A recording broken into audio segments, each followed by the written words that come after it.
G'day everyone who's not here or might be here in the future. Today I'm going to talk about supply chain and materials.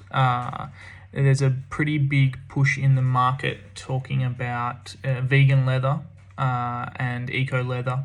I'm sure that people out there have purchased split leathers or leather products before, whether they're genuine or not genuine, and found it quite confusing. There's a few steps and things you can look out for, and I just wanted to yarn about it. I wrote a blog about it in terms of the supply chain and the impacts and it's a really hard one for me to find a 100% I feel one way, but I guess the closest thing is biomaterials that are starting to become more and more prevalent, things like mycelium. So I was reading an article about a gentleman in America who was creating a biomaterial from squid teeth. The characteristics of squid teeth made it accessible and fantastic for the elasticity and the strength. So what I wanted to talk about was all the different types of leathers. So genuine leather, or cowhide, and it kind of turns into pelts and have been used since the dawn of day, like since the construct of time.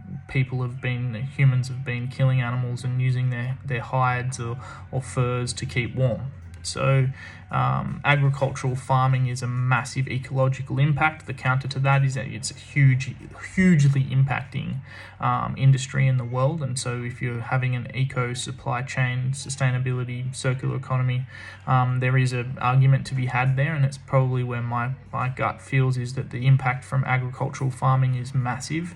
But if we're killing animals, we should be using their whole body from nose to tail. So I go into depth a little bit on that in the blog. Biomaterials and PU leather. So PU leather or vegan leather, what's being marketed, and personally I feel like greenwashed, is a polyurethane, oil derived, petroleum derived, impacts on the environment in the entire supply chain, especially in refuse, as it's not biodegradable. And really it's used in low cost and remarketed as vegan in high cost, and branding I have a pretty big gripe with it. rPET is being used a little bit more now instead of polyurethane, so in the sense that's good, but the industry and the plastics industry continue to pump out virgin polyesters and plastics, thinking that we're going to recycle and reuse it. It needs to be engineered out.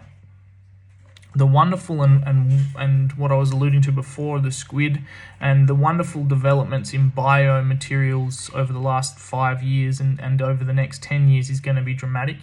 There's things like pineapple leather, mycelium, and this squid material, and an ongoing development of biomaterials that are killer. In the blog, there's a link to one of the cool up and coming futuristic products. And something that we're very interested in. We've done some textile development before using kelp and seaweed, and we'll continue to support and work on projects like that. Welcome to hit us up in the link and have a read and yell out if you've got any stands on this. I'd love to hear what your thoughts are, considering the ethical balance between PU leather and the impacts on the environment and the impact to the animal and to the human, and the longevity of the leather. There's so many conundrums in this, so I have a hard time with the feelings of it as well. So have a read of the blog, let us know what you think, leave a comment, and I'd like to learn more. Have a lovely day. Ciao.